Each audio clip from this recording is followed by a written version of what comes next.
एक बार की बात है, एक दूर दराज के गांव में, जहां गहरी घाटियां और धुंधले जंगल थे, एक रहस्यमयी चुड़ैल का निवास था। उसका नाम एला था और वह एक प्राचीन पत्थर के घर में रहती थी, जो गांव के किनारे पर स्थित था। एला एक साधारण चुड़ैल नहीं थी, वो एक पहेली थी, जिसके बारे में कहानियां सदियों से चली आ रही थीं। कुछ लोग कहते थे कि एला एक शक्तिशाली जादूगरनी थी, जो अपनी इच्छा से मौसम को नियंत्रित कर सकती थी और जानवरों से बात कर सकती थी। अन्य लोग कहते थे कि वो एक शापित आत्मा थी, जिसे अपने पापों के लिए अनंत काल तक भटकने के लिए मजबूर किया गया था। लेकिन कोई भी वास्तव में नहीं जानता था कि एला कौन थी या वो कहाँ से आई थी। गांव के लोग एला से डरते थे, लेकिन वे उससे आकर्षित भी थे। वे जानते थे कि वह एक खतरनाक प्राणी थी, लेकिन वे उसकी शक्ति और ज्ञान का सम्मान करते थे।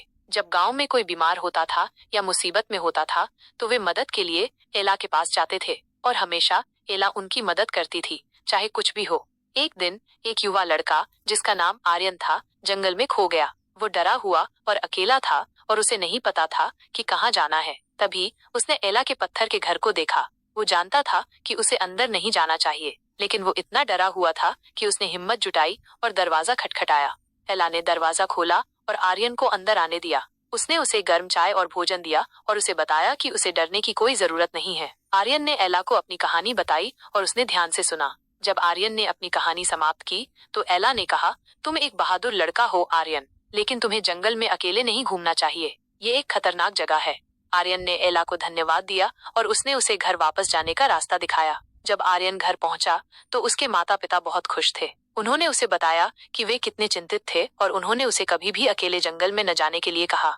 आर्यन ने अपने माता पिता की बात मानी, लेकिन वो एला के बारे में सोचना बंद नहीं कर सका। वो जानता था कि वो एक रहस्यमयी महिला थी, लेकिन वो ये भी जानता था कि वो दयालु और मददगार थी। आर्यन ने एला से मिलने का फैसला किया और उसने उसे बताया कि वो उसका दोस्त बनना चाहता है।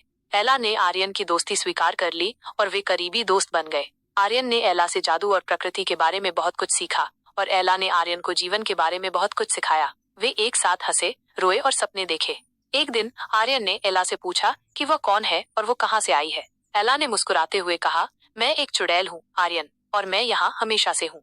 आर्यन ने एला की बात पर विश्वास किया और उसने उससे कभी भी सवाल नहीं पूछा। वो जानता था कि एला एक रहस्यमयी महिला थी, लेकिन वो ये भी जानता था कि वो उसकी दोस्त थी। आर्यन और एला की दोस्ती वर्षों तक चली। वे एक साथ बड़े हुए और वे हमेशा एक दूसरे के लिए थे। जब एला बूढ़ी हो गई, तो आर्यन ने उसकी देखभाल की, और जब एला की मृत्यु हो गई, तो आर्यन दुखी था, लेकिन वो जानता था कि वो हमेशा उसकी दोस्त रहेगी।